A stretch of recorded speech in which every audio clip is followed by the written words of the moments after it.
Hi, welcome. I'm your host, Melina Lawrence, and we're standing in the windy West Oakland today. It's a beautiful spring day, but there's some things going on that the community would like to talk about and to address. The issue of gentrification, known to those in the boardroom and in the pretty world as urban renewal, there's some things that are going unaddressed. So as I stated earlier, this beautiful community known as West Oakland is where I spent basically my adult years, my grown-up years, coming into my own, right here in West Oakland. So I've seen so many things come and go, but what I've seen stick and stay is the community.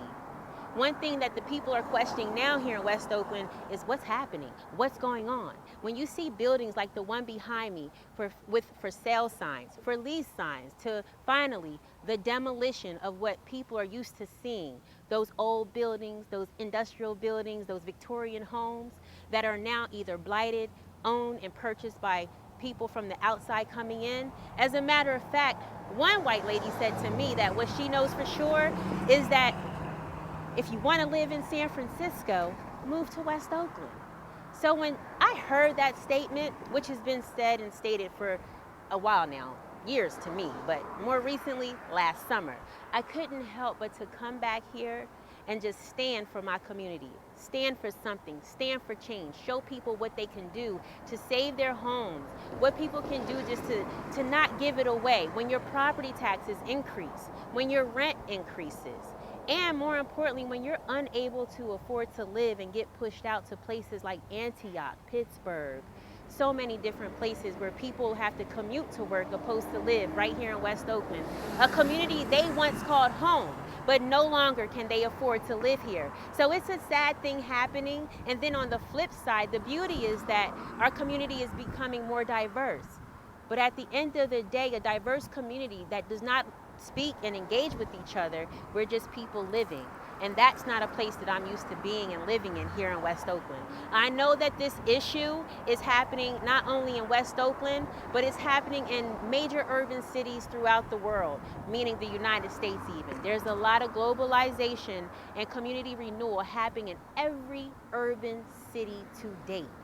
So what I'd like to do is to challenge you to have a conversation with your neighbor that does not look like you and ask people who are developing in your neighborhood critical questions. How much will this raise my property value? Will it deter me? Will I be able to afford the cost of living? And after you speak to your neighbors, once you speak to the developers, you can also go to City Hall and you can ask your mayor, you can ask your council member, you can ask your state representative, how is this impacting me and my children? Why aren't we able no longer to afford to have our businesses? And how and why is a business able and an industry able to come into our community and actually raise the rent from $1,200 a month to $4,800 a month? That's happening here in California. It's happening in West Oakland. It's happening in East Oakland. It's happening in places where once a family business was thriving, they can no longer afford to do business in the community. And this is why I think that gentrification is such a critical conversation for us to have with each other and not just our elected officials. So I'm going to go out in the community. I'm going to talk to people. I'm going to ask them what's on their heart, what's on their minds, so that we can actually come to some final solutions of how to maintain our community and have safe neighborhoods and afford to be here and live here and extend and raise our families here without it having to be blighted and whited out. The problem is, and the fact is, that African Americans are leaving West Oakland in droves, not because they don't want to be here, but they can no longer afford to live in a place they used to call home. I'm your host, Melina. I'm signing off for the Constituent. Thank you so much for joining us, and stay tuned and listen to what your neighbors have to say.